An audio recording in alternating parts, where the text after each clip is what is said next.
What's going on, everyone? Welcome to another exciting episode of Cuesta Dos. I'm Alex. He's David. We're the Brothers Cuesta.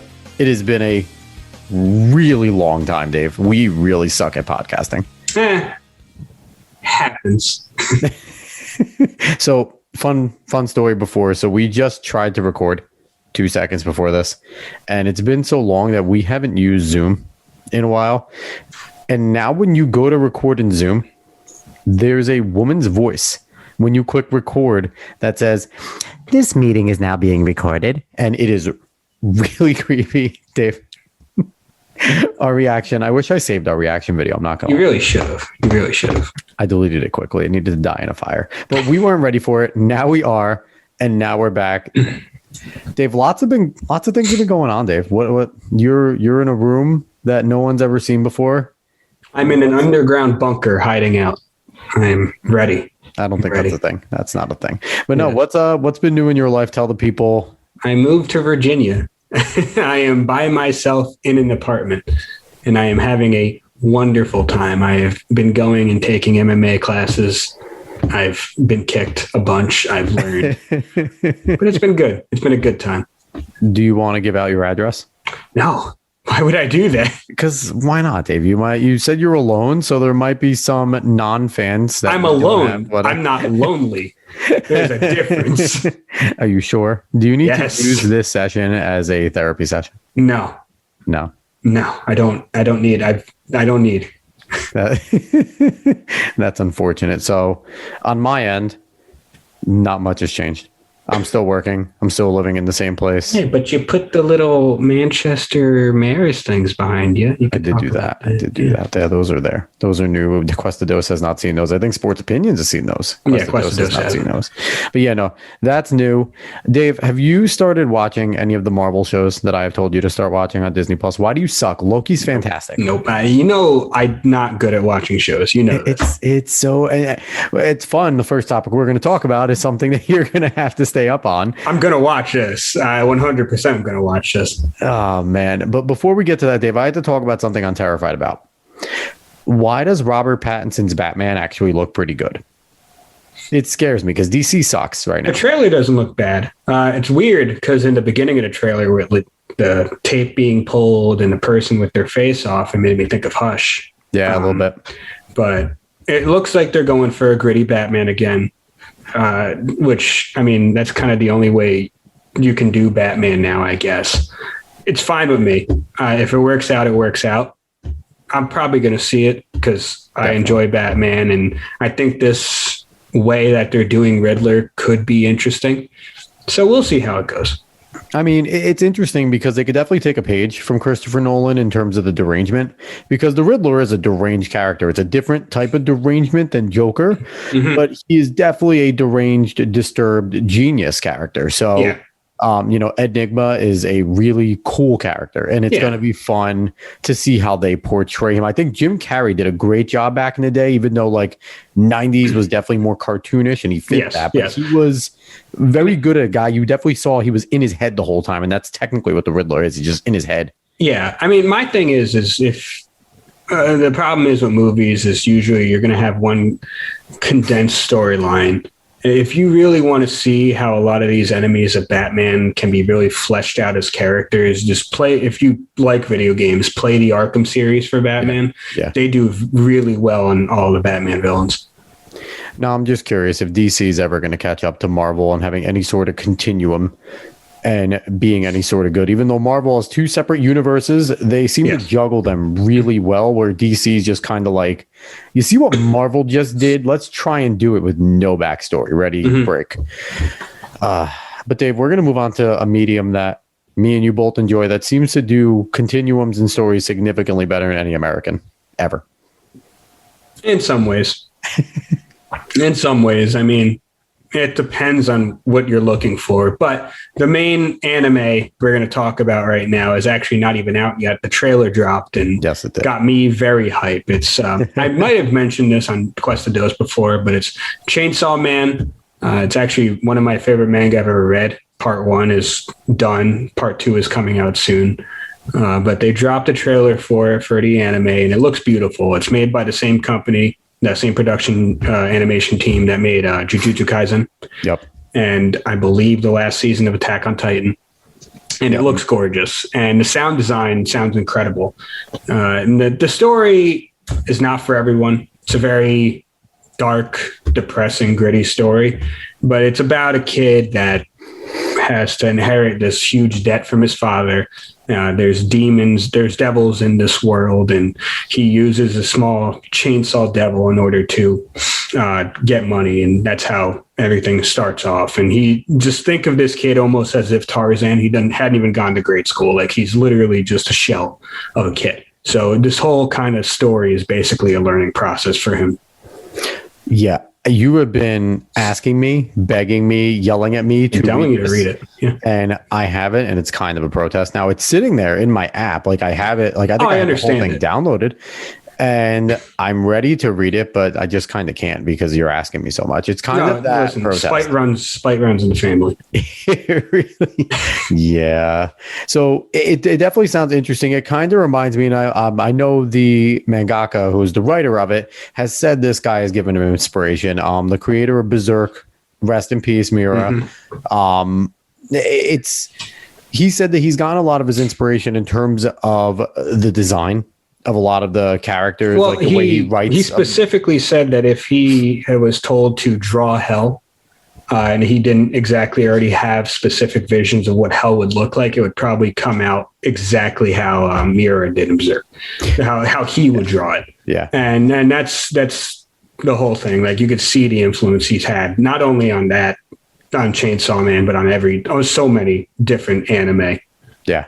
And, and so back to the task at hand, because, we could talk about Miura for a whole episode and his brilliance and the way he's just, he's up there with Yoaki Toriyamas and certain people that have just completely and totally changed the game of manga and anime and just Japanese animation in general.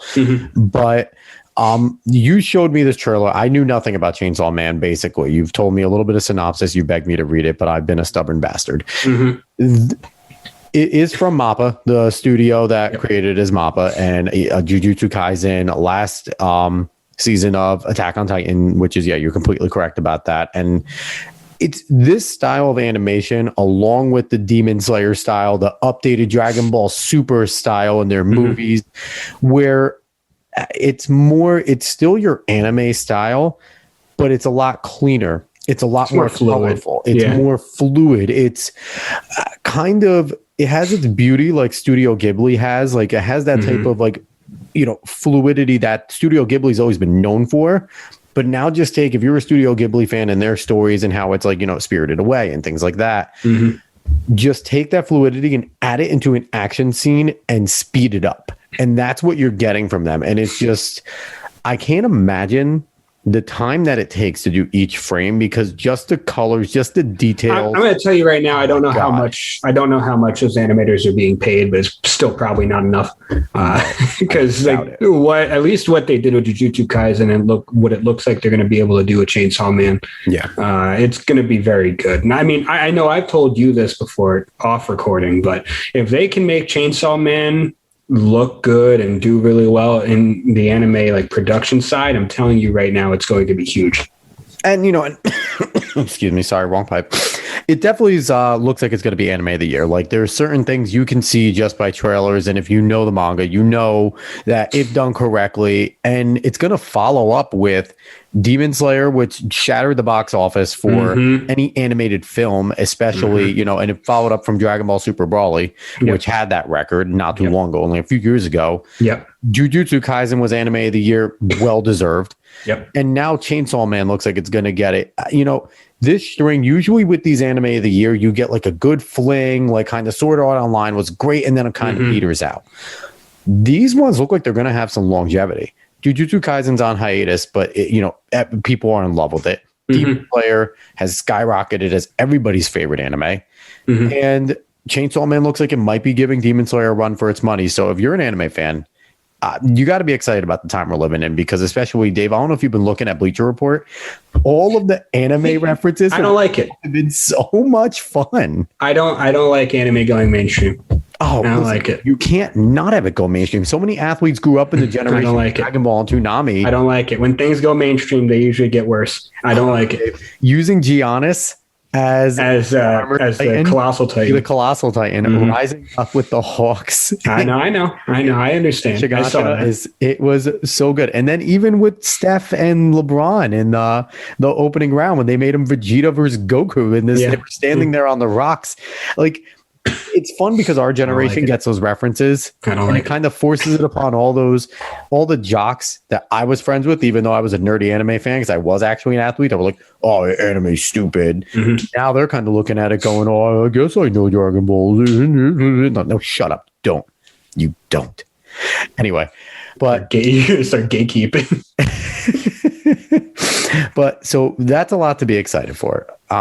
Something that me and you have been excited about on this show, probably going to be let down by this, but the United States government finally released its full UFO report, and I put full in scare quotes because there's nothing full about this report. Dave, did you hear anything about this report yet? I heard about it. I'm not going to lie to you, I completely actually didn't even look at it or anything about it, mainly because I've had so much going on. My friend told me about it though, and he told me there's like nothing in it. They just say, "Oh, we just don't know what it is." That's it. Kind of confirms what it does is it confirms most of the things that we think. It basically just what we've expected so far. Now, it's interesting. So they say it's definitely not Russia or China. The UFOs that we've seen, the flying objects, they rule out it being a foreign power. They can't rule out aliens, but they're not ready to confirm alien activity. The only interesting thing is they've had 144 sightings since 2004 is what they're confirming, which I think is a complete lowball. But they did admit that 143 out of those 144, they can't explain what the hell they are. The only one they can explain is a gigantic balloon, apparently, that deflated, which is ridiculous if that is a UFO. How big of a balloon? Did they quite literally just recreate the Hindenburg to pop it and just let it go? Like, what the hell is that balloon? It's Boppo. Yeah, so that's pretty crazy. The 143 out of 144. Do you think we're going to get more of these, or is this kind of just something that's like, okay, you got your full report? Some politicians are pretty pissed because this is like the redacted version. They got the unredacted version, and they still say it's crap. Is this like, I wonder if Marco Rubio is going to continue to go down this trail as this is going to be his like hill to die on? I mean, I would honestly, if I were him, I would do it because if you get anything out of it, you're going to be remembered as that guy, and and if anything for him, I think that'd be the best thing to be remembered for. Because why even become president? Why even race for anything else? Honestly, but I don't know if we're going to get anything else. And honestly, it's just what was expected. Honestly, just wait. That's the whole thing. Just wait. We'll find out whatever the hell is going on with any of these things somehow. Yeah, exactly. We'll find out eventually. Hopefully sooner for some of the older people that are very interested in this, but we'll find out eventually. Well, I mean, it comes to beg the question. So what the hell's the point of Space Force? No one's really answered that yet. When Trump announced it, he was kind of like, we're going to get in Trumpian way, we're going to get a great big, the best, the biggest force. And they're called Guardians, which kind of scares the hell out of me. And we're now learning more about UFOs, even though they gave us this faulty report. But like, what's the point of it? What are we defending our space for? Why do we have our military up in space? Scientists, astronauts, I get. Our military just hanging out up there. What are we doing? So it's like there's two reasons. One, because it looks cool. and then if you're an older person, you're really into sci-fi, like our father is. That's awesome. Especially because they basically have a Star Trek symbol for. I got him a Space Force t-shirt, and that's the only graphic tee he wears. Exactly, because it looks cool. It's like, you want to play around with space things. It's fun. Yeah. Or we're getting ready for another kind of space race with other countries in some way. I mean, you could throw out the possibility of aliens if you want to, but I feel like this is more plausible saying we're ready for another kind of space race and technology is getting greater and greater that we don't know whether or not we're going to need military in space. So why not prepare for it? Conspiracy theory. They're just there to shoot out Elon Musk and Russell Brunson. And what's his name? From the air when they try to fly Jeff people Bezos. out.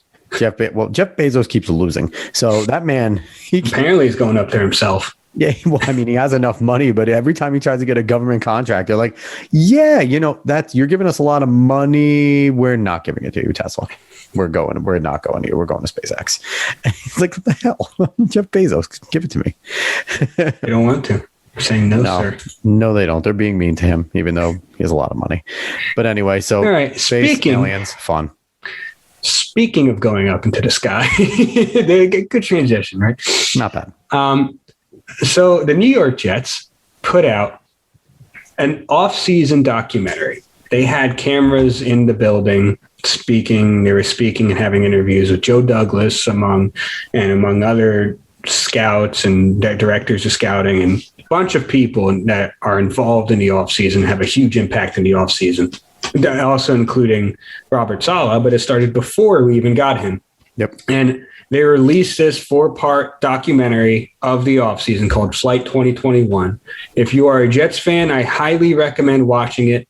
And maybe I also highly recommend not watching it because for me, and I think for you as well, it got me very hyped for the season.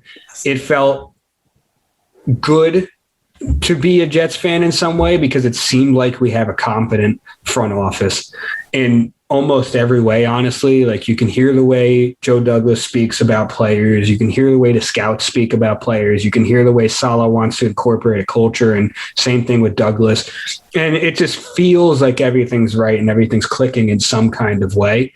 And it feels like this season, compared to the past like 2 seasons, we're going to be able to watch a game and maybe not expect to win them, even if any of them, if we want to feel that way. But we're going to be able to watch football.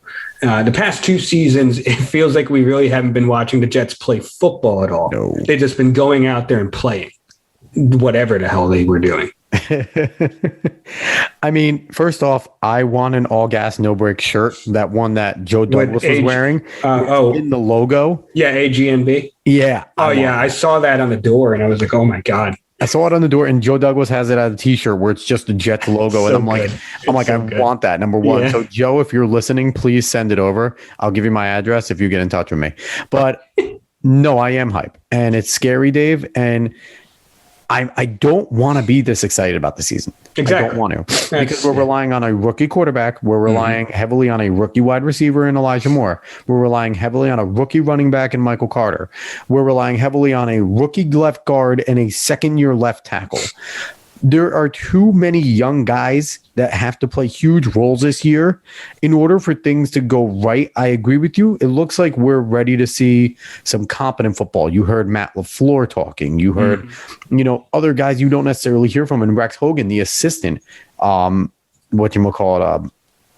manager, speaking a whole bunch. We heard, like you said, from the scouts, a lot of these guys, they started 144 days out from the draft.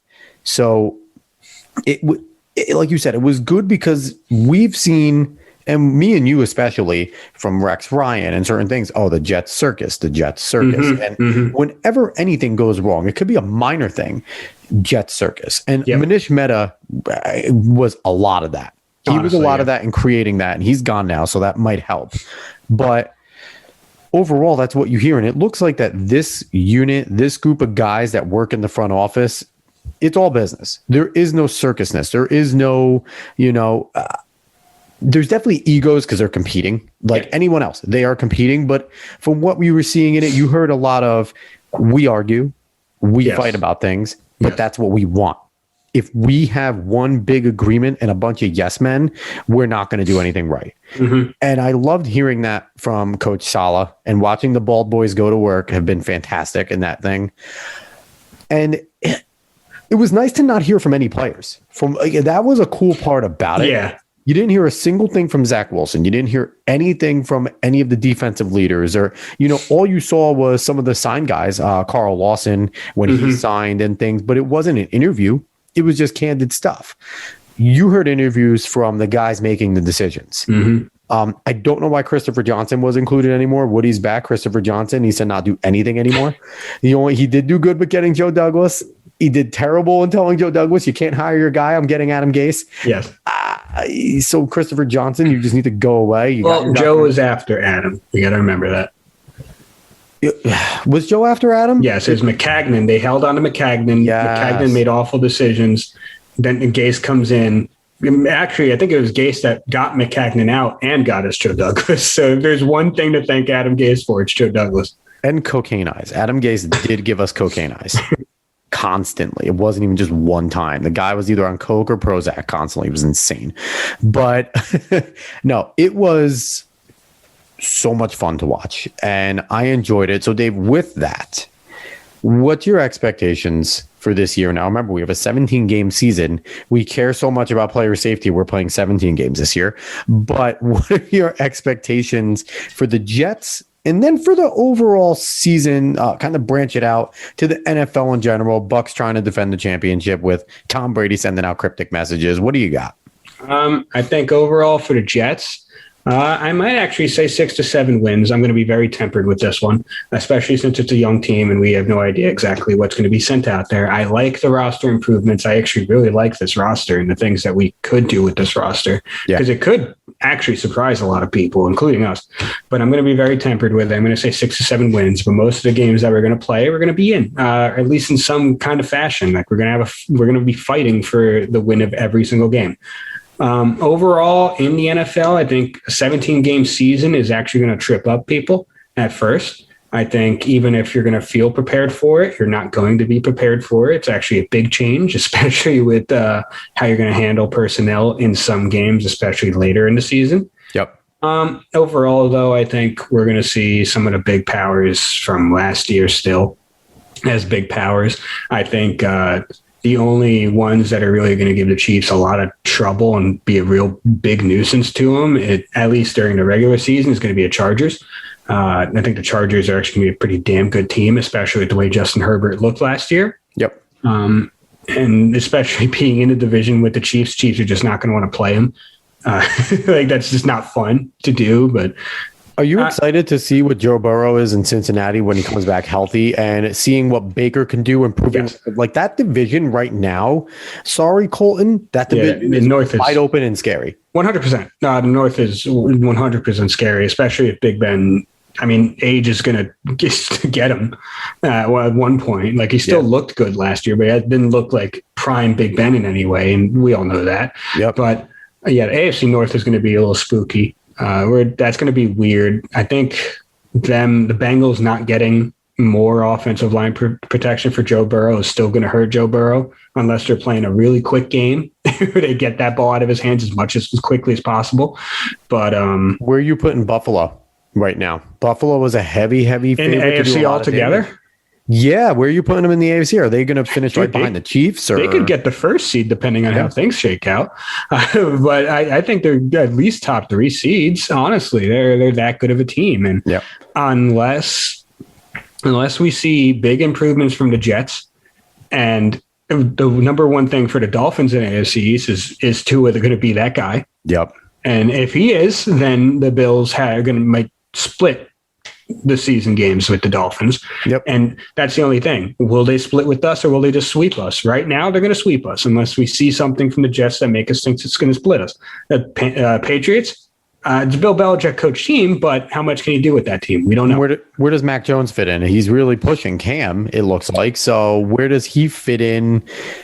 Is he going to start over Cam eventually? Like that's a weird situation going on. I think he might.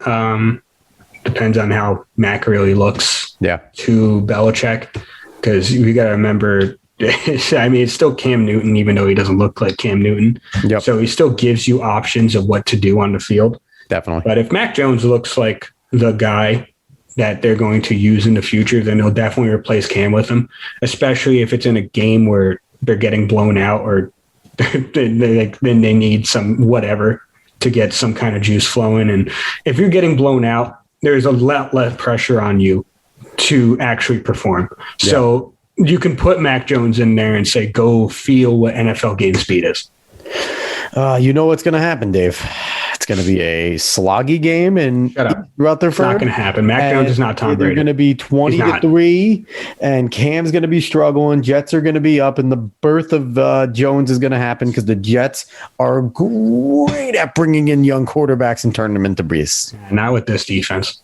Yeah, God, I hope so. Not with this defense. This front seven, not the front seven, but the defensive line is spooky. And the front seven could be. The front seven could be. I'm not saying it yet because we don't know how our linebackers are going to turn out. We know how CJ Mosley can be. We don't know how Gerard Davis or Blake Cashman or anyone else is going to turn out. Yeah. So we need to wait. But the defensive line is good. Defensive line is good. The defensive line is deep. All I'm expecting and all I want to see out of the offense is I want to see what you said the Chargers did for Justin Herbert, what the Bengals were doing for Joe Burrow. Well, take the training wheels off right away. Not what the Bengals are doing. But no, but in terms of what they allowed him to do. Okay, yeah. Here's the playbook. Can you do it? Make your mistakes. Throw the ball around. Take some chances. Trust yourself. Play football. This patty cake bullshit that the Jets have done. It's all gas, no break, man. I can't see that. I can't see that they're gonna baby him. Broken. Their 3 quarterback draft picks in succession. Mark Sanchez, they babysat him, and he threw the ball 23 times a game. Geno Smith, again, tried to babysit him. Sam Darnold, babysat him. Let them go. It's so frustrating to me that you see other guys just go for it. And then the Jets are sitting here putting our guys in training wheels constantly. Even the Giants. Daniel Jones had the playbook. Yeah. And they told him, use your athleticism when you had to. They dealt with the fumbles. And if Daniel Jones can limit the fumbles, the Giants are my favorite in the NFC East. Edging out the Skins maybe a little bit. So it's going to be interesting. Even though NFC East is a weird one. NFC East is a weird one. But overall with the Jets, I think they're going to let Zach Wilson do whatever he wants. It's still going to be like it's going to be a slightly run-heavy offense with LaFleur, but I think it's going to be a lot more. He says it himself. It's a run-heavy first offense, but it opens up the pass. I can't even think of the rushing term for what the play is. I don't know why right now, but it's going to be a lot of outside runs, a lot of zones. A lot of zones. Exactly. Yeah. A lot of outside zones that we're going to use, especially with Michael Carter, how fast he is. But I think we're going to see Zach Wilson having to make a lot of plays himself as well, especially coming off a play action. Either find Elijah Moore or someone deep, or pass it off to Tevin Coleman because he's right there and that's your outlet. That's your speed. One of your speed backs. Use him. So. Yeah, and we've seen Zach Wilson on tape looking off people. He actually can go from the first read to other reads and find them. So I honestly, in comparison with the other 3 you mentioned, the only one that has talent, honestly, even comparable to Zach Wilson was Sam Darnold. That's the thing. I don't think Geno Smith was good in college. Don't get me wrong. Geno Smith was very good because I think it goes Sam, Geno, and Mark for that. But Geno Smith was very good, but he wasn't what Sam or Zach Wilson is. That's very obvious. Yep. But I think we'll throw the playbook at him. We'll say, you're going to learn this. It's a young team around you. We built up this offensive line. We've given you weapons, and you're going to be able to learn this. Yep. I hope so. When LaFleur broke down Zach Wilson going to his 4th read in 2 seconds, that got me super excited. So, again, I don't want to be too hype, but I am. And I hope I don't get disappointed. Do we want to do way too early Super Bowl winner? Oh, my God. Yup. Jets are winning it all. They're shocking the world. No, realistic. Way too early Super Bowl winner. If Tom Brady stays healthy, the Bucs repeat. That football team is still stacked. They're going to get a few more free agents. That team, if Tom Brady stays healthy, stays protected, if he can stand there like a statue, the man never relied on his arm strength ever in his career. He has relied on manipulating the pocket, playing the chess game at the line with the linebackers, and making the right throw in the hot read. If he can do that, and stand there and take as many hits as he needs to. The guy's a gamer. He'll take hits. But as long as he's clean for the most part, I don't see how Tampa isn't your favorite. I will say this. Patty Mahomes with his line intact makes it a football game. I can't, unless Justin Herbert is Patty Mahomes 2.0 over there. That's the only other team in terms of roster wise with the defense in terms of Bosa and Ingram going at Patty Mahomes that can challenge the Chiefs. I don't see the Bills challenging them overall. I see a repeat of last year, barring no injuries, and a repeat overall of the result. So this may be heresy, but I'm going to go with the Bills.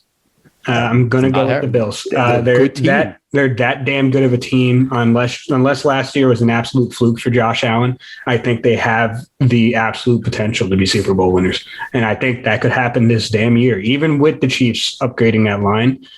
I think that's still a tough game for both teams. So we'll see what happens, but I'm going to go with them for right now. Listen, there's 3 teams I think right now, and I think the Chiefs are a scary pick because we're looking to their potential based off what Herbert did last year in that roster and on paper. And what I've learned, did I say Chiefs or Chargers? Chargers. What I've learned from the Chargers in the past is that don't bet on them because when you do, they shit the bed. That's just what it is. Yes. Hopefully they're a different team. They're a different unit. So I think they're going to be. I think they are, but just from the past, that's what you see. Yes. If you're talking about known commodities, it's definitely the Bills and the Chiefs. But we're going to get shocked. I guarantee it. It always happens. Deshaun Watson's going to come back, and the Texans are going to win it. No, that's completely. The Texans are an awful team. The Texans are going to be bottom of the barrel, absolute bottom of the barrel. Best franchise. Actually, before where do the Titans fit in? Oh, okay. Well, we'll go Titans. Quickly, where do the Titans fit in? They just got Julio. Derrick Henry's still the best running back in the game. I'm putting that out there. Best running back in the game. They can be very good. It just depends on how Vrabel runs that offense, honestly, or how I don't know their offensive coordinator's name, or however they call the games. Yep. Because that can be a very, very scary offense. Julio Jones, AJ Brown, Derrick Henry. I mean, as long as not in no injury, it could be very scary. And also how that defense plays, we'll see. They can't stay conservative in the big games. That's all. But they can't. They 100% can't. That's the thing. They can't keep running the ball. They have to. Tannehill has to drop back and pass like 40 times. Yep. Because you have the wide receivers for it. I don't care. Do it. So what was your question before I rudely interrupted you? Real quick, we should touch on it. How is Trevor Lawrence going to do? I don't think he's in a bad situation. He's in a bad, he has a good running back behind him, which is always nice. He has a 1,000-yard back behind him. But that 1,000-yard back was as the result of necessity. He's a talented kid, but that's all they had. It was a nice story with Gardner Minshew. It was fun to see, Boat down there when he was down there with Bortles. And that's not a good football team. That's not a good roster. Trevor Lawrence is going to struggle. I think because it's a bad roster, we could see Trevor Lawrence get broken. We could see a Jets thing happen to him where they try to protect him and try to get him to learn the speed because he's not going to win this year. So I don't think they want him to get hit a ton. So I could see them going more conservative than they should. And we could see Trevor Lawrence get screwed in the next 2 years because I don't see how they improve that roster, that turnover as much as they need to. See, I actually see it a little bit different. I see it more of a Joe Burrow rookie season where Urban Meyer just lets him throw the piss out of the ball and he looks good, but he's going to get hurt in some way because his line is just not that good. Hopefully not badly like Burrow was, but I mean, you can come back from an ACL now. We've seen that multiple times. So that's the only good thing about the Burrow injury. But I think he does get hurt in some way. Maybe he's out for a couple games, has to come back, and he's a little labored. But I think overall it's going to be a Burrow-like season. Yeah, but who does he, he has Chark over there still. He still has D.D. Westbrook. But are they good enough to help a young rookie quarterback? Because I think they're pretty good. I think Trevor Lawrence is going to be a damn good quarterback. I think he can read a defense. I hope he can. unless Clemson somehow bailed him out. I don't think that happened. But so quickly, we talked about three of the big quarterbacks, right? Already so far, we talked about Wilson, we talked about Lawrence. That's the only two we had. So let's quickly Trey Lance, Justin Fields. We did talk about Mac Jones. So Trey Lance, Justin Fields. Are we expecting to see them start this year? Do you think Lance is going to start in San Fran? I don't think Lance is going to start. And that's nothing against Lance. I think Jimmy just has the starting position right now, unless I haven't heard anything from any offseason camp yet. But unless Lance absolutely blows him out of water, I think we're going to see Jimmy start. I think Lance probably starts by the end of the season, unless Jimmy shows something crazy and they're really winning games. Yep. But, I mean, let's be honest, the 49ers got screwed by the Meadowlands field last season on defense, at least. So they were a much better team than they were. Yep. But, yeah, I think we see Lance start by the end of the season. I think the same thing with Fields. And I like Andy Dalton as a QB, but he's older. He's not as good as he used to be. Red Rocket's going to be out of the way soon. So I think we see Fields starting later. And I think both of them are going to be good QBs, honestly. I don't see all the hate for Justin Fields, really. I mean, maybe you can nitpick some of his game, but I think you see a kid basically break his ribs and then come back and play. I think anyone wants to play for that kid. Yeah, the toughness is there. And, guys, grown men are going to look at his films and look at the way he played and will play for him. Exactly. And he looks like a leader of men. The leadership capability in Justin Fields, I think, it might be the top out of the whole draft class. Yeah. So that's the whole thing. That's why I like Justin Fields. Just I can't remember the word for it, but just his personality, what he can do. I'll say that about all five guys. I don't know as much about Trey because he was over playing in North Dakota State. North Dakota State, which I assume he was a great leader, won another championship with them. But the other four guys, never a question about their leadership. And we've had that. We had that with Baker. We had that with certain guys. Never a question about their leadership, which is nice to see that you're going to see at least guys be mature for the most part. Whether they succeed or fail, we're going to expect them to either win gracefully or lose gracefully. So that's nice. All right. Speaking of winning gracefully, we got a lot to be excited about with track. Now, I might bore people. People might fast forward through this, but the Olympic trials just happened. I have to start off giving a shout out to Marist College. We had 3 women competing in the 20K race walk. There's only 15 athletes that compete for the men's and women, but 15 men, 15 women. So they represented a fifth of that group. We had Lauren Harris finishing at the top of the group. She is the former national champion for high school with the race walk. So she finished in 9th overall. And then we had, let's see, where was Kayla? We had Kayla Shapiro. Hold on one second. Preparation. Where is it? There we go. We had Kayla Shapiro finish 13th and Katie Miali finish 14th. Katie's a grad student, but Marist has become a kind of little folk place coach. Chuck Williams has done an amazing job kind of transforming Marist into a race walk women's mecca.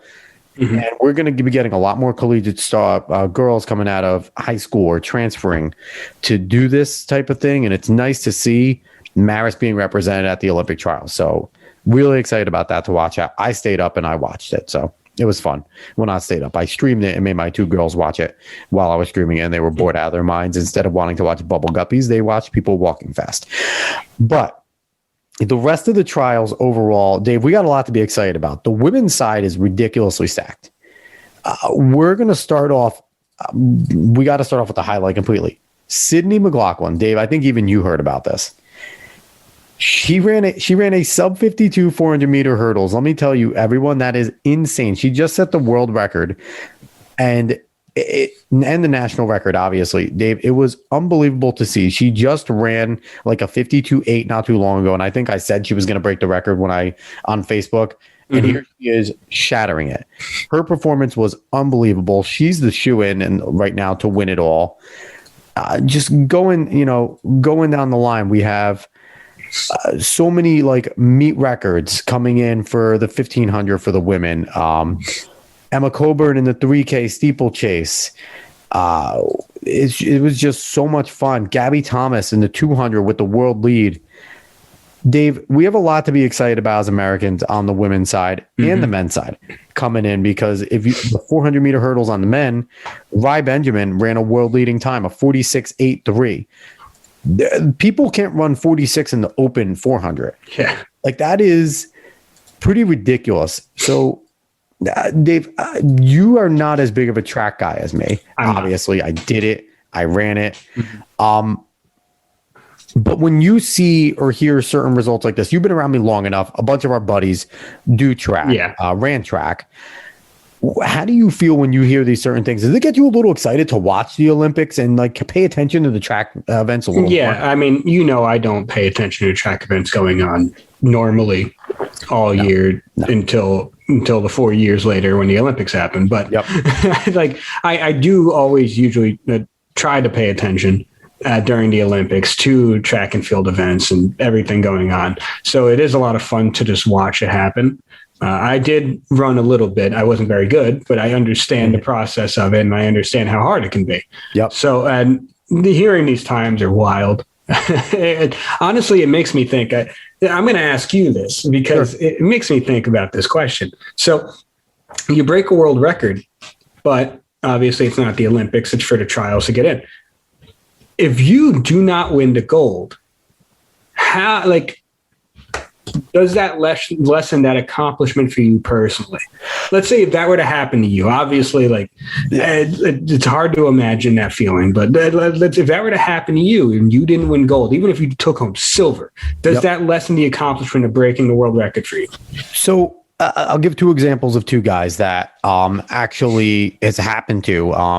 Hikam Garouch is the 1,500 meter world record holder, the mile world record holder. I don't think he's ever going to be touched. I think it's like 341. It's something stupid for the mile. Yeah. The man never took home Olympic gold. I don't even think he ever won a world title. But he was just barring on the fastest. He was always shit the bed on the big stage. Yeah. And another one, 800 meter record holder, recently beaten, but Wilson Kipketer. He also was unbelievably fast, right near the 140 mark. He didn't win an Olympic gold. He's won worlds, but he never won an Olympic gold. So that's 2 examples of exactly what you said. I don't know. For me, your name lives in history forever. But yeah, if you are the peak, if you are the pinnacle and you don't go and get that gold, were you actually the best runner?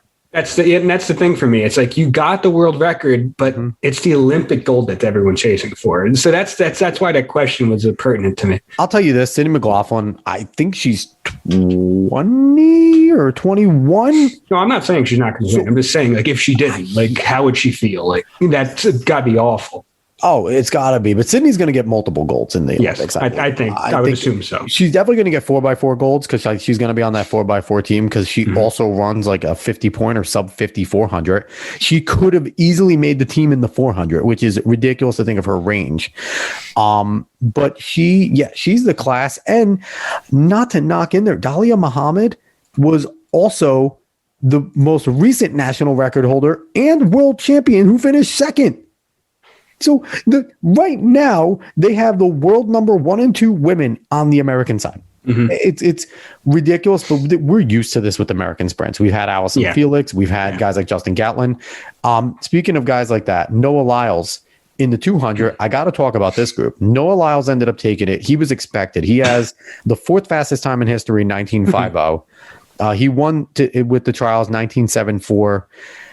He has the worst start in the history of sprints that I've ever seen, but he has the best top speed. He has Usain Bolt top speed. Usain Bolt didn't exactly have great starts either. No, he got better though. And if Noah Lyles gets better, he's challenging every single Usain Bolt record. And that's insane to say. That's wild. That actually is wild. But I have to say, this guy, and then we have another guy, Kenny Bednarik, that got in. He ended up finishing 4th in the 100. So he gets in the 2. And in 3rd place, an 18-year-old high schooler, Arian Knighton, runs a 19.84. It is ridiculous that an 18-year-old is now going to be representing the United States. And Arian Knighton is the future of American sprinting. When I tell you he has everything, the explosion, the power, the form, reminds me of Usain Bolt coming up the circuit in Jamaica when everyone knew about him. Arian Knighton is the name to watch out for in American male track and field at any event. He's just a monster.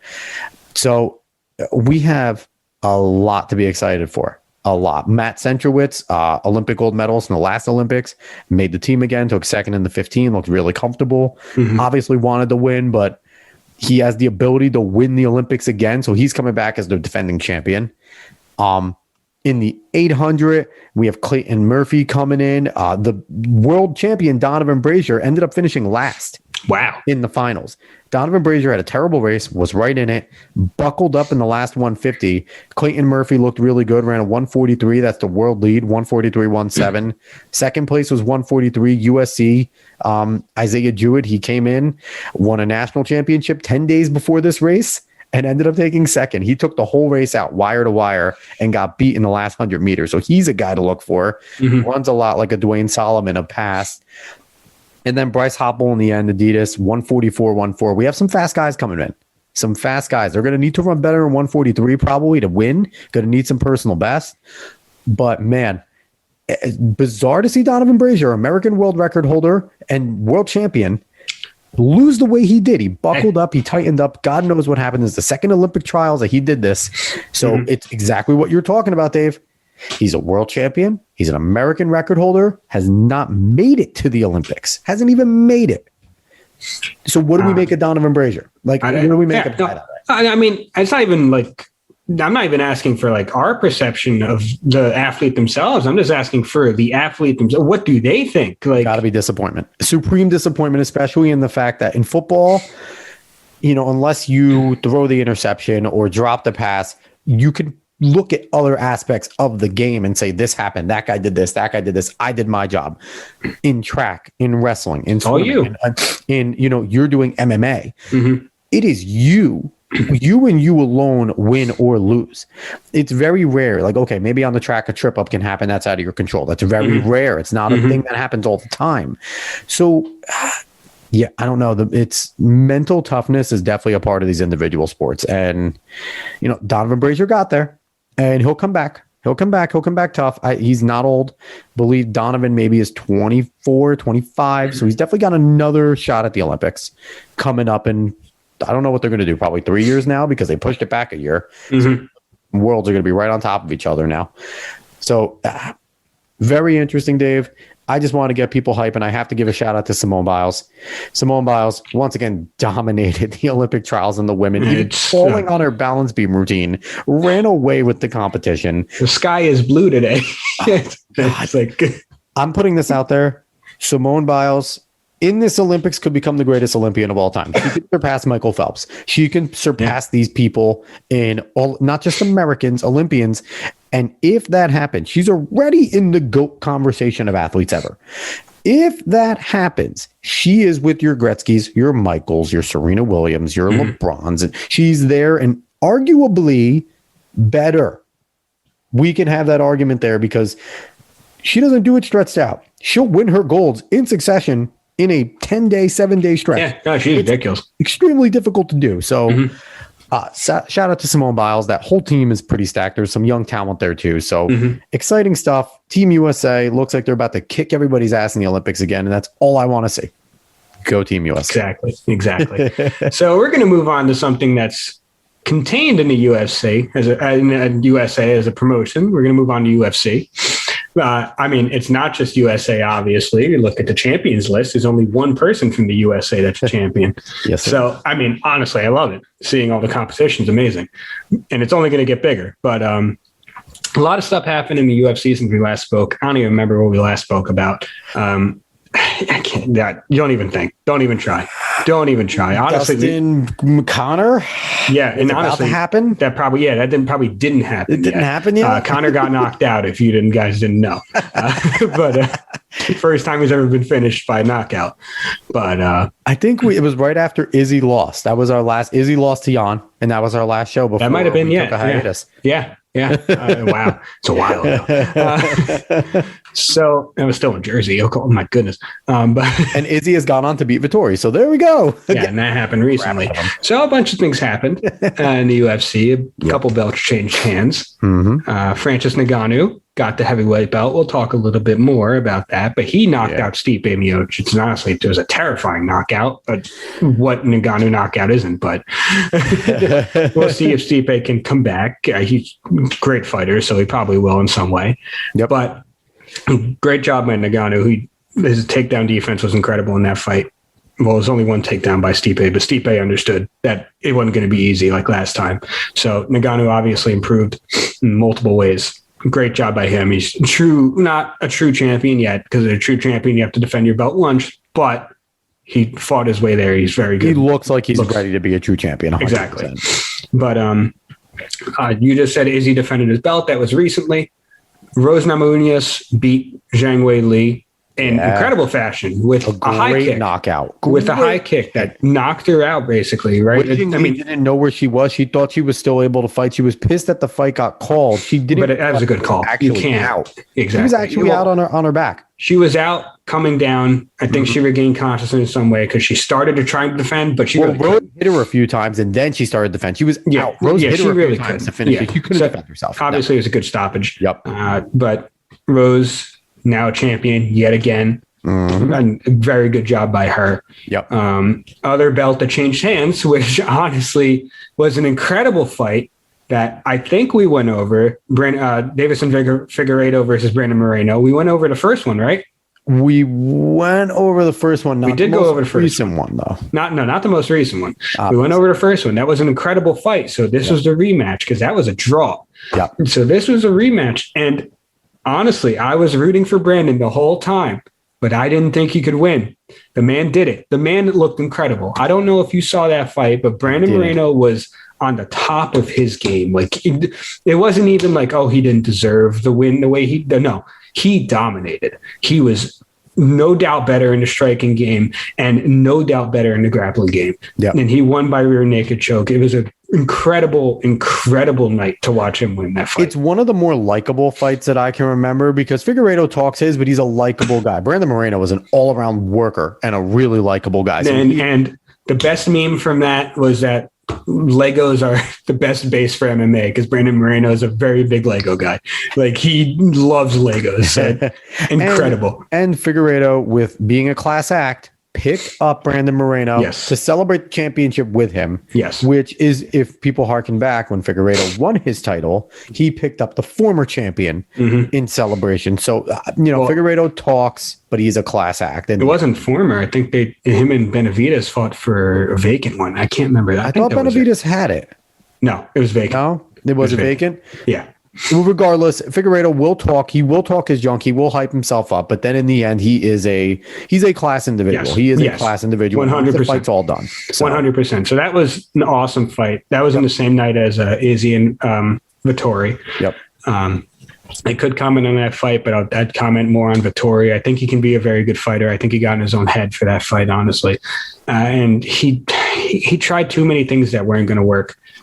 And it was annoying because obviously Adesanya looked much better on his back. Vittori's nowhere near as big as Blachowicz. They weren't fighting at that weight. Yep. So it's going to look different. Adesanya is not going to be a fish out of water or not going to look the same on his back. That is Izzy's division. Exactly. And he showed it again where he's dominant against the best in that division. Yeah. But I think Vettori could be better. It's just he felt like he came in with the mindset that he already won the first fight. And I'm fine with that because it was a split decision. Yeah. But it felt like he didn't come in with the mindset of winning this fight in the next level of this, because it's been years since they fought. Yeah. So they both improved and they both know that. But it felt like he came in still fighting with the past in his mind. It was really weird because I think, like I said, I think he can be a very good fighter. But his last fight that he won was him beating Kevin Holland. And most of the time when he fought him, he had him on the ground. And Kevin Holland, his wrestling is not really existent. Brunson did the same exact thing to him. Kevin Holland also was coming in on 10 days though and filling in against Vettori. That's true. I think with the game plan against Vettori, it's a better fight. That's true. But yet again, Brunson held Holland down as well. Yeah. So of course, Vettori is going to hold him down too. Absolutely. But that's the thing. Izzy's not Kevin Holland. No. Neither the striking nor the grappling. And you should know that. That's the thing. You should know that. He's a champion for a reason. Yep. So you're not just going to hold him down. You're not just going to do those things to him. And like I said, Vettori, you can get there. He can get to a very good spot. He just needs to fight someone else. I don't know if he's getting to Izzy. I don't see anybody in that division getting to Izzy. Like it really is. He's not right now. He's in a class in his own for the moment. Like there is no one on the horizon. And honestly, Izzy's only option is to take a hiatus, lift a lot, and really get into that next division. He's going to rematch Robert Whittaker first. And that's the only person I can see defeating Izzy. Even though he got knocked out in the first fight, doesn't matter. The only person I can see defeating Izzy is Robert Whittaker because Robert Whittaker's striking is actually that good. Oh, yeah, that's the thing. Yeah. So that's the only person I can see beating him right now in that division. But other than that, and I think that should be a rematch that's made. But other than that, Izzy called for it. So Izzy's a fighting champion. He called for Whitaker to come. He probably should try to go up to light heavyweight. I wouldn't mind it. Even though light heavyweight's going to get a little spooky with Yuri Prochazka there. Yeah. But if he's a champion that he is, he's going to want that challenge. Exactly. But we're just going to move on real quick to the last fight on that card that mattered a lot to UFC and MMA fans. Leon Edwards versus Nate Diaz. We're going to talk about Nate first because that's what everyone wants to talk about. And we're going to talk about Leon Edwards because I feel like Leon's been left out a lot and for the worst reasons. Nate Diaz is what Nate Diaz is. I agree with you that he was getting the rust off in the first couple of rounds. Absolutely. Because he hasn't been in the octagon for a while, even though he's been in the octagon, experience, but years off is going to hurt you. So especially against a caliber fighter of Leon, especially like Leon it's not stepping back in and fighting a down card guy. Exactly. It's stepping back in and fighting a championship caliber fighter. Exactly. So, but Nate Diaz, honestly, he's getting beaten up for a good amount of that fight. But in the last minute, absolutely stole the show. And honestly, before that, he stole the show. Just watching the blood down his face and watching him still pushing forward, still moving like he does. It's Nate Diaz. It's a Diaz fight. And it was everyone wanted to see. And then that last minute when he stumbled Leon Edwards and he could have finished that fight. He was typical Nate. Typical Nate.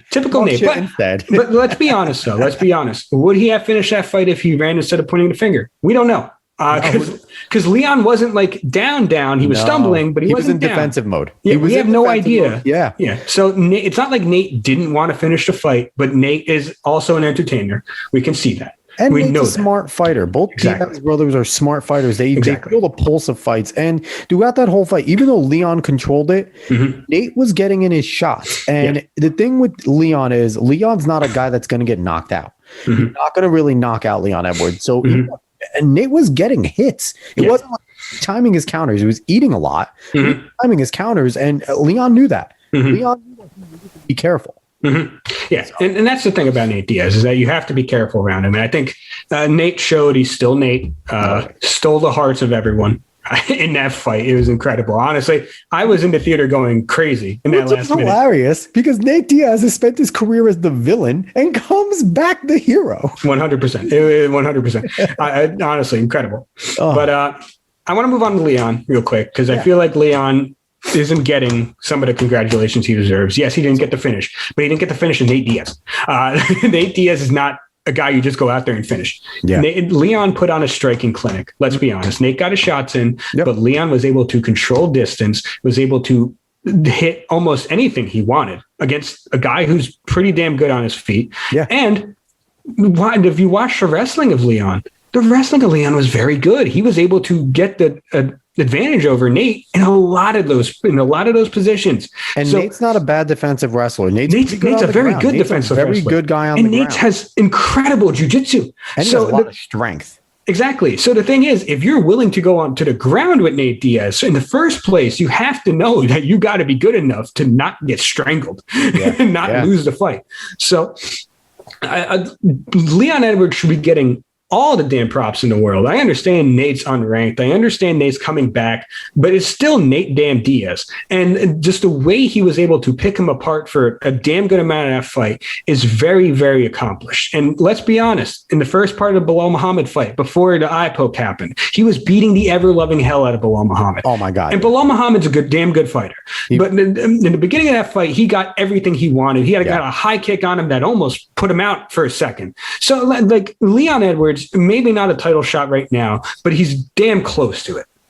If Leon Edwards' next fight isn't a contender fight, if it isn't the next man up fight, I don't think he deserves a title shot yet. Nate Diaz doesn't get to a title shot, especially since he didn't finish him. Yes. And there needs to be something to be said about Leon's endurance needs to be better because you cannot get that gassed in a fight that you controlled. Exactly. And give a guy like Nate Diaz, who should be the one that's gassed, a legitimate chance to win, not just he threw flurries and it looked great. He had you stumbling twice in the last minute 30. Yes. You were in real trouble capable of losing that fight. The referee could have stopped that fight on that second time. He got him once, then he got him a little bit again. He was up against the cage. Yeah. There was a chance he wasn't going to get his fist up in time. It was dicey. You can't have that and be a champion in the UFC. Yes. Especially when you're not knocking a Nate Diaz out. I get it. He's Nate Diaz. But with the clinic he did put on, he probably should have finished Nate within the 5 rounds. He should have finished Nate. That's, I think, the knock that he's getting, and a deserved knock. He should have finished him. And the thing is that one of the other reasons you don't give him the title shot is because I do think an Usman-Colby Covington rematch needs to happen. Colby is the only person who pushed Usman as far as Usman's been pushed. Let's be honest. You put Leon in the octagon with Colby or Usman, do you really expect Leon to win? Not right now. With the way Not right now. But and another thing with the welterweight division, which everyone's complaining about for good reason, not a singular person outside of Usman has fought anyone else in the top 10 and won. Not like I think the only person that has a win is Leon Edwards, and that was Vicente Luque a while ago. Yeah. So the fights need to happen in order for there to be contenders. The fights need to happen, and this is such a waste because there is a lot of talent in that top pretty 10. Good division. And it would be, and we don't know how good it is. We really don't, because like you said, they're not fighting each other. Where every other division, I don't know what the hell Dana's doing. Is he trying to protect Usman? I don't think it's goal? Because every other division, he's been very good about giving us the fights. There's guys in the middle. He'll give you 10-7. He'll give you 3-6. He'll give you some guys in that top 10 to shuffle it up and see if those guys higher are really worth their sticks. But it was, it's really baffling what he's doing right now with that division. Yes. So, and curious thing. And another thing that's really baffling with what Dana's doing, which is news from today, that Francis Ngannou is not going to be fighting anytime soon, and there's going to be an interim heavyweight championship fight between Derek Lewis and Cyril Gane. For no reason, honestly, for no reason. Listen, I thought if you're not going to get Ngannou versus John Jones, you get Ngannou versus Lewis. It made the most sense. You want Ngannou versus John Jones. That's the biggest payment you're going to have in a minute, other than Dustin and Connor. But they couldn't get it. Whatever. You get the next best thing in the heavyweight division, Ngannou versus Lewis. For some reason, I guess Ngannou pissed Dana White off in some kind of way. Maybe he didn't sign to fight Lewis soon enough. Maybe something happened. I have no damn idea. But now we have Lewis versus Gane for an interim heavyweight belt, which makes no sense. No sense. It's been like 3 months since Ngannou fought for the heavyweight belt. He doesn't need to fight right now. I get it if it's been like 8 months to a year. Then it's like, okay, we need an interim. Like, we can't be having this. But why are we rushing this? Why are we rushing this? I don't understand. And I don't get it, because you left the title basically vacant for Khabib for like a year. You gave Khabib the option to come back basically for a year and claim his title back. So I don't get it. What you're not doing even a vacant. No, Khabib held it. Yeah, that was still his belt. He held it as a retiree. Yeah. It was stupid. And I don't know. This belt doesn't mean anything. If I'm Derek Lewis or Gane, I am offended by the fact that you're calling this an interim championship. Like, this is stupid. It makes no sense, because they both know they're not the champions. If they win, they both know they're not a heavyweight champion. Yeah. They know they might as well go win Bellator's belt, because that's as much as it means in the UFC. Yeah. They know Francis Ngannou is a champion. I'm pretty sure Derek Lewis, if he wins, it's going to throw it. I don't expect Derek Lewis to, and I expect Derek Lewis to beat Gane. I really do. I expect him to win. But, and if I'm Derek Lewis, I'm pissed too. I don't want to fight Gane, because there's a chance that if Gane beats me, then what the hell? Yeah, it's like I earned a title shot. I earned the title shot. And now if Gane ends up beating me on a bullshit fight, then, there goes my shot. I'm now down to 4th or 5th. I'm behind Blades. I'm behind, these other people. It sucks. It's a crappy situation. That might be one of the reasons why, multiple reasons why Dana is doing this, is because he really likes Gane and what he did against Volkov recently. He really likes that. And he wants to see Gane as the next up-and-coming prospect. He's unbeaten right now in heavyweight. He wants to see him fight for the belt. And he might be also waiting for John Jones.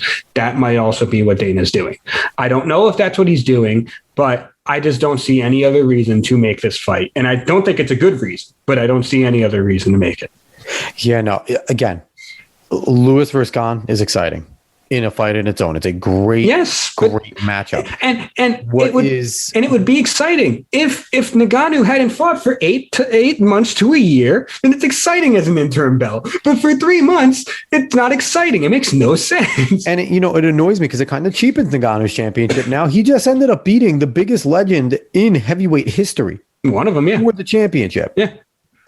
And you're going to sit there now and just cheapen that belt. The man hasn't fought for 3 months. He doesn't want, whatever the terms are against the Lewis fight that he's not agreeing to. It is what it is. He's, the John Jones fight. John Jones needs to friggin' earn it in his eyes, and I don't blame him.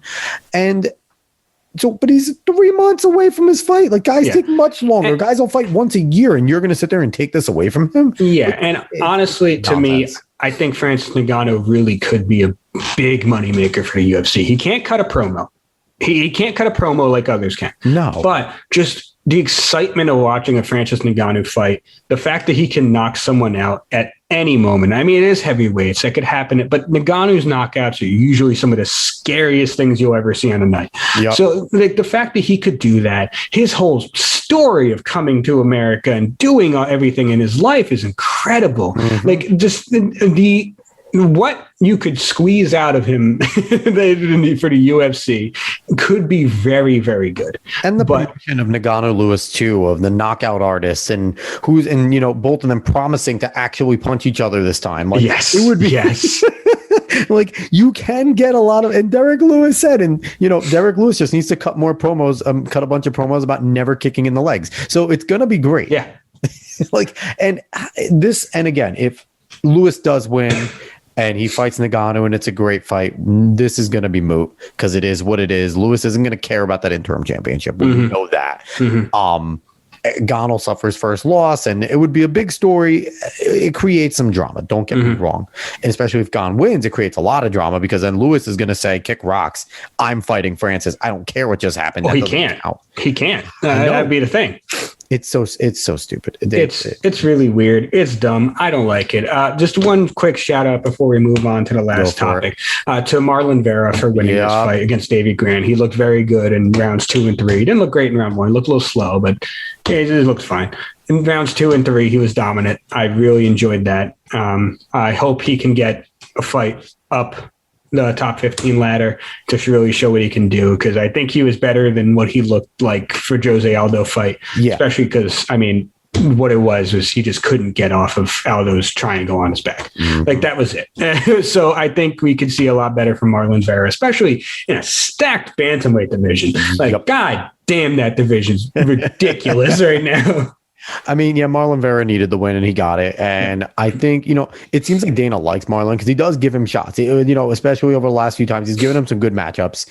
Aldo was a big chance. Gave him Jose Aldo. Like, if you beat Jose Aldo, huge chance for him. And, all things considered, like you said, if he got caught and he couldn't get out of it, and it's a different fight if he could have. So, we're going to move on from UFC. I'm happy you ended on a happy note because I was getting frustrated talking about the Lewis Ngannou crap. Yes. But we're going on to more sadness. NBA playoffs. No, sadness for us. Happiness for everyone else in the NBA. Everyone else, because people are salty little bitches. But hey, I'm fine with being the villain. Yeah. The Empire's fun sometimes. Man. It is. But the Nets ended up losing to the Bucks. Yeah. Say what you want to say. I'm mad at Kyrie. I'm actually angry at Kyrie. I know people say it's a high ankle sprain. You can't go out there. Stop it. Stop. Dudes have played on broken stuff. It's a high ankle sprain. I know he's all explosion. I know it's a hobbled Kyrie wouldn't help. Of course he would help. Hobbled Kyrie is better than 80% of the league. Can we stop? Wrap it up, take some pain pills, get out there. Harden had a grade 2 hamstring strain and he was out there and he looked pretty damn good the last game trying to get scoring wise. He was a lot better. He was going to the rack. He was doing his thing. I'm mad at Kyrie. Joe Harris shit the bed. Joe Harris completely and totally shit the bed. Steve Nash shit the bed because when Joe Harris is struggling like that, you take him out. You tell Landry Shamet you played a big part for the Clippers. Go do what you do. No one would have been offended if you would have replaced Harris with Shamet. That's why Shamet was there just in case, and he wasn't used properly. Overall, the Nets fought. Jeff Green getting hurt didn't help. Blake Griffin looked awesome. But Sean Marks basically said there's going to be a revamp of this roster. That's fine. Yeah. So we'll see. We'll see. I don't want to see. I don't think Claxton's leaving. I don't think Bruce Brown's leaving. I don't think Harris is leaving, even though he had a terrible performance. I wouldn't have him leave. He's still important. Still obviously, the big three. I think outside of those six, even though Blake was good, Jeff Green was good, they're all expendable at this point. So we'll see. So there's optimism and disappointment. Spencer Dinwiddie is unfortunately going to be gone. He declined his option, which I expected. I love Spence. Spence, good luck wherever you go. You're going to be great. But overall, I'm excited. I'm excited to see what the Knicks do so we can crush them regardless of what they do. So let's go. You know, it was kind of bittersweet because Dinwiddie was passed to play. He was a pass to play, like literally if we would have gotten the conference finals. It's incredible. Yeah. But no, the whole Nets season, I mean, overall as a Nets fan, obviously it's disappointing, especially with the team that we built. Very disappointing to not make the finals and win it. But as a Nets fan, you still have to feel good about things because coming from what we came from to this is a huge step. And people can say what they want. Nets fans, let anyone say what they want. Oh, you bought a team. Oh, you did this. I'm sorry. Did you go through Marshawn Brooks being a savior of your organization at one point? No, you didn't. So shut your mouth. No, we did things the way we had to, and we got players. That's how you do things in the NBA. People have to want to come to your franchise, and those are the fans that nobody wants to go to their franchise. And believe me, it might happen to your team as well. And people will tell you the same thing, that you bought your team. Just laugh. Look at Golden State. Golden State's back to being the darlings now that Durant's gone. Exactly. Just laugh and enjoy your team. That's it. And enjoy the fact that you can watch superstars play for your team because it's fun. Because you never know when you're going to be bottom of the barrel again. So enjoy the time when you can watch it. Other than that, Kevin Durant showed out. He looked incredible. Coming off an Achilles tear like that is absolutely ridiculous. Inches away from winning Game 7. Yes. So in the most ridiculous performances of all time. You can't ask for much more from a player. No. Joe Harris, even though he shit the bed, I want him back.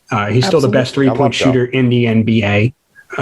Just next shooter. Him and Steph are probably right there. He overall wise and average wise, I should say. Numbers, yes, he is the best 3-point shooter. Obviously, he doesn't create his own shot like Steph does or Dame does.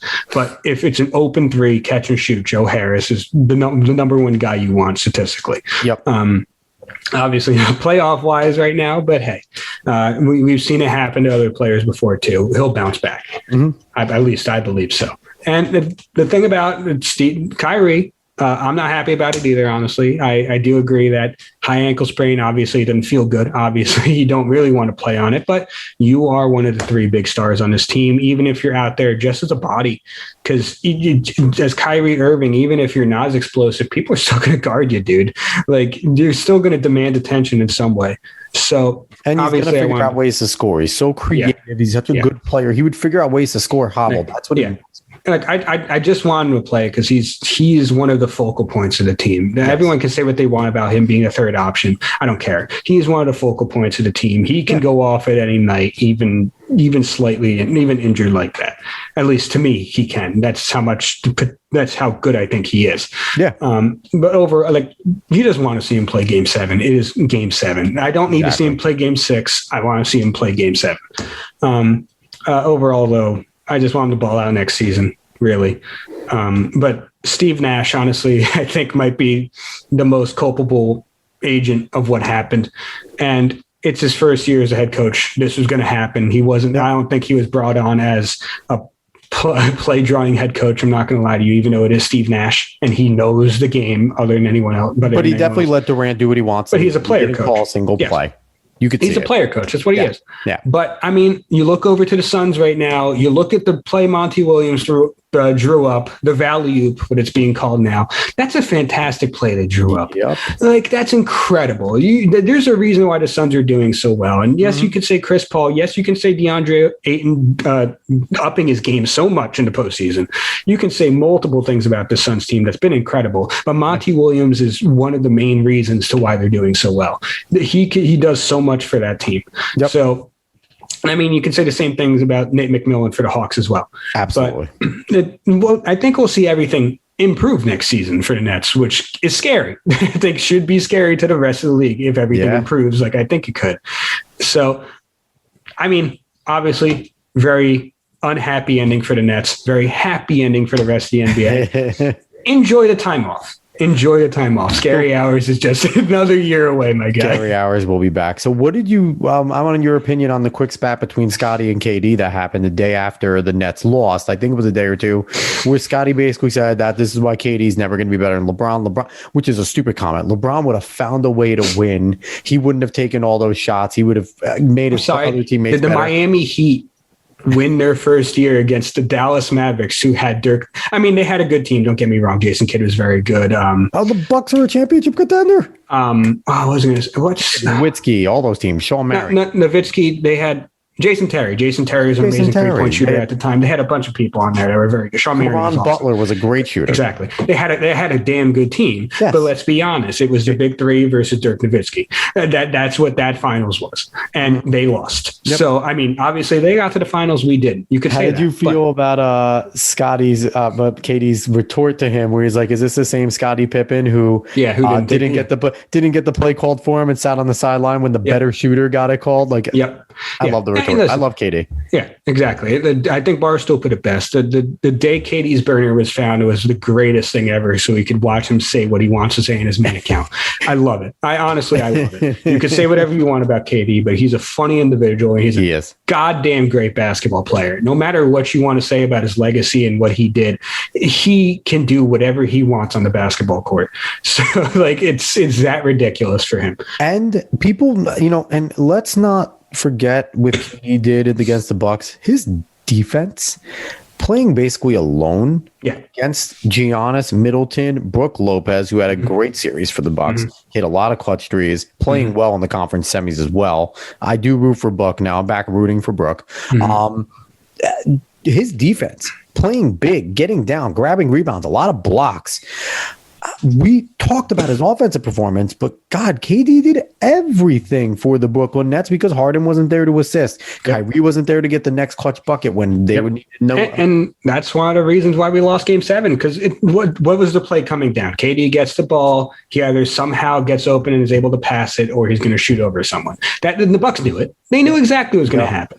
The Nets didn't have that other star to stop a run where it was all on KD, where that's what Harden, that's what Kyrie does as well as other teams on a run. Okay, we're going to hit that three. Okay, now we're going to piggyback. And the next thing you know, it's a 9-2 run because they all piggybacked. Yeah. And Joe Harris wasn't hitting any open three. Like there's so many things happened. Everything collapsed at the wrong time. And the only one that was really there was KD. So everyone knew it was just pass it to KD. It was literally the Bel Air prep for Will Smith. That's all it was. But so, which is a funny thing that you made that comparison because everyone did the Carlton shot.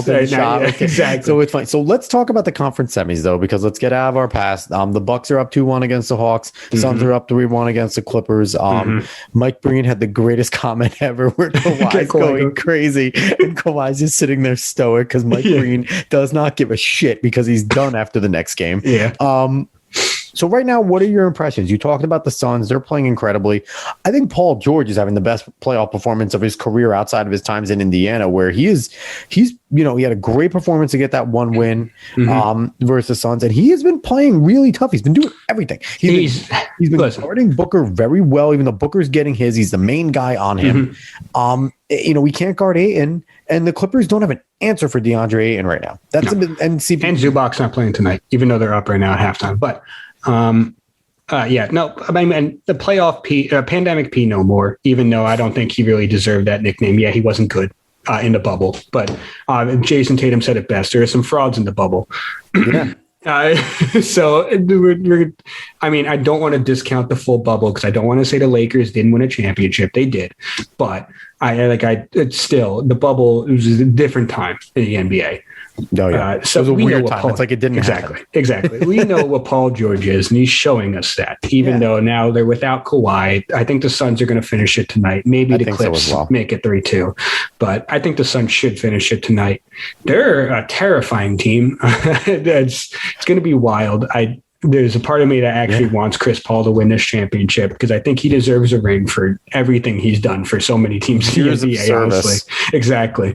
It's like he's a fixer. He's a prophet that comes into your business and helps it run better. The only reason I don't want the Suns to win is because DeAndre Ayton doesn't deserve it after he shit the bed for Arizona as badly as he did in the first round of the NCAA when they were number one seed in the obviously, he learned from that because he's doing much better in this postseason. But the Suns, awesome story to watch. I love that Phoenix is doing so well. I love that the Clippers are there, honestly. And obviously, the Kawhi out sucks, man. It's ridiculous because this could be even a much better series, honestly. Yeah. We have no idea if the Clippers could have won this series with Kawhi. But you play with the cards that are dealt. Yeah, you play with the cards that are dealt. So whatever happens, happens. Yep. On the other side in the East, the Bucks and Hawks are an awesome series as well. It's a very interesting series. Who knew the Hawks would beat the Sixers like that? But let's be honest. Did you really believe it? Yeah, because listen, I said from the get-go, and I'm not going to toot my own horn. I had Bob Rathbun on last offseason. He is the play-by-play call for the Atlanta Hawks, sits next to Dominique every single game, and we discussed that. This roster is set up to do exactly this. And I told our buddy Matt Santos in the group, and I've told everyone, this Hawks team, 1 through 12, can create their own shot, essentially. It's not just Trae Young. Kevin Herter, all these guys, John Bogdanovich. Bogdanovich is terrifying. Collins is playing out of his mind. You have Clint Capella. You have Gallinari. Everyone can create their own shot. Cam Reddish is there. People forget about Cam Reddish. Mm-hmm. That's a very good team. You can't just double on Trae Young. Because then he gets it out to Herter, who swings it out to Galley, wide open in the corner for a three. Mm-hmm. It's a very good team that can spread you out. They play this current basketball better than any other team right now. The way that they're playing, Clint Capella is the only true big there. Mm-hmm. When Collins is there, Collins goes from the three-point line, grabs the ball, and just moonwalks to the rim and dunks on everybody. Mm-hmm. The guy's a freakish athlete. Yeah. They're running into the Bucks right now with a lot of confidence off of beating the Nets. As they should, because the Nets were the shoe-in favorite. And Chris Middleton struggled early against the Nets, and that is why the Bucks found themselves in a 2-0 hole. Yep. The moment Middleton turned it on, it became a different series. Yep. And you're seeing it now. The Bucks will go as far as Chris Middleton takes them, not Giannis Antetokounmpo, which is insane to say. And the thing is, and here's my 2 cents about it. Here's why I kind of hated watching the Bucks beat us. Is this is not meant to be like a hard slander against Giannis. This is me being honest about what I see from his game. Is that if he's not able to be a downhill guy, he's obviously worked a little bit on it. But if he's not able to be a downhill guy, he's not doing the best he can as a basketball player. He's very good on defense. You could see that. His length, he's terrifying on defense to go up against, even though he wasn't guarding KD. There's reasons for that, at least. At least I've heard some that are decent. But bottom line, you can't get Giannis in foul trouble. Period. Exactly. That's it. That's another thing. That's it. But if he's not coming downhill, he has post moves that are good. He has a hook that's good. And that spin move coming downhill is just his signature, and it's so good. Exactly. And it's really good. And it's extremely good. Like he's MVP worthy. I'm not saying he's not.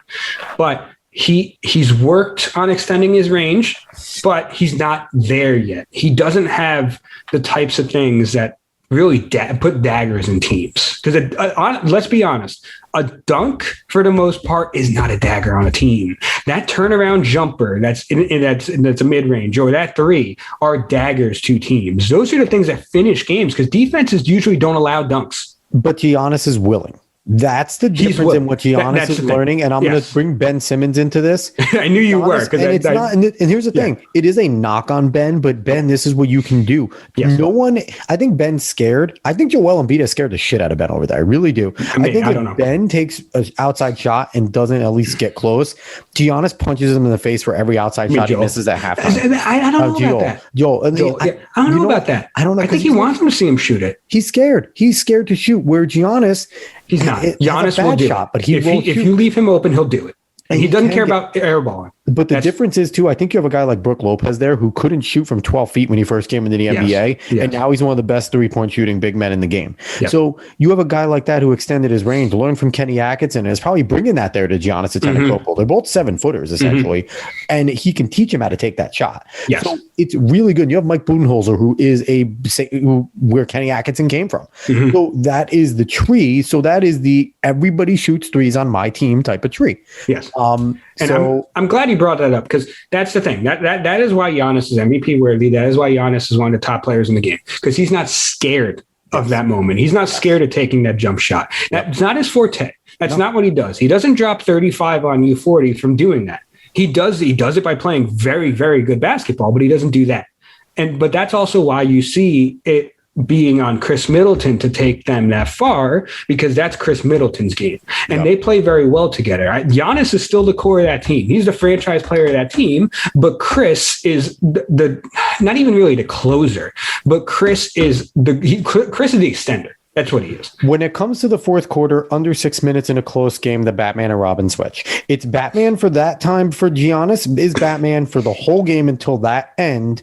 If it's a close game and it comes down to we need to start matching threes, it's Chris Middleton. He is Batman. Yes. To start matching threes and sprinkling in twos, not just if they have a lead, it's still Giannis, because Giannis can play his game. He can slow it down. He could post you up. If they're behind, it's all Chris Middleton. Yeah. And he sets up everybody else. Yeah. And he also can drive. He's a deadly mid-range shooter as well. So you have to respect every which way. And again, I respect Giannis, like you said, too, because he's willing to shoot. So if he gets in a catch and shoot situation, you have to honor it. You have to go out to him. Exactly. He's willing to shoot it if he has room. And he can make it. He can. We've seen him.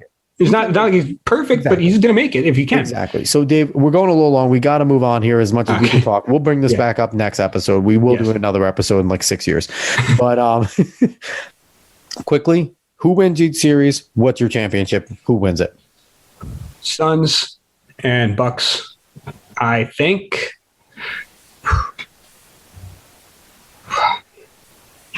It's difficult. It's actually really difficult. And how many games? Give me the series itself. I think Suns ended tonight. Bucks in 6. And then I see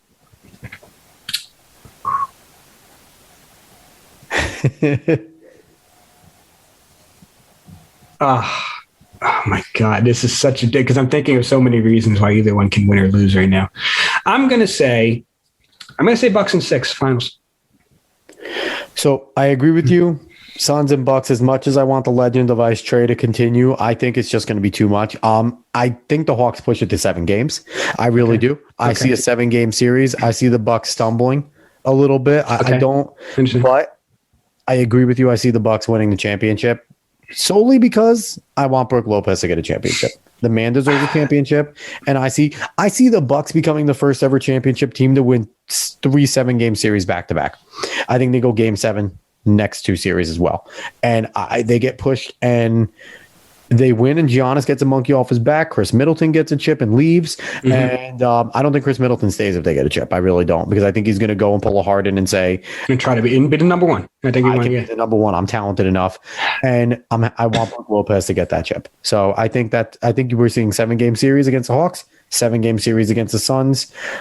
Chris Paul retires as the greatest player, arguably one of the greatest players up with your Karl Malones and Stocktons to never win a championship, because I don't know how much more Chris Paul can take it mentally, because this has to be mentally draining, not physically. The man can play. I don't know how many times you can get to conference finals and championships and not win and not hang it up even while you're on the top just because you're pissed at the world. Go make your State Farm commercials, Chris, if you lose. Just go do that. You're amazing. All right, Dave, anything else you want to add before we sign off? Because marathon we did. I yoded that. Well, we did a very long marathon. I'm not going to say anything else. Well, we'll see you at the end of the Jets season. Basically. I do have to say, shout out, Hack No Cap. We are going to be getting new hacks soon. If people, obviously everyone knows Joe Hackett. If you're watching this, the Playbook. He was the host there. That kind of fell apart, but he's been on the show plenty of times. He was our first ever guest on Cuesta Dos and last ever guest. We haven't done it again. And, but he put out his EP Me Time. I'm pretty sure we promoted that. It's fantastic. If you haven't, go search Hack No Cap Me Time. It's great. But he's also going to be putting out new music. Dave and I both have gotten samples. We both love it. It's really good. Look forward to Hack No Cap. Again, everybody, appreciate you watching. Appreciate you listening. Hopefully we'll be back next week. Who the hell knows?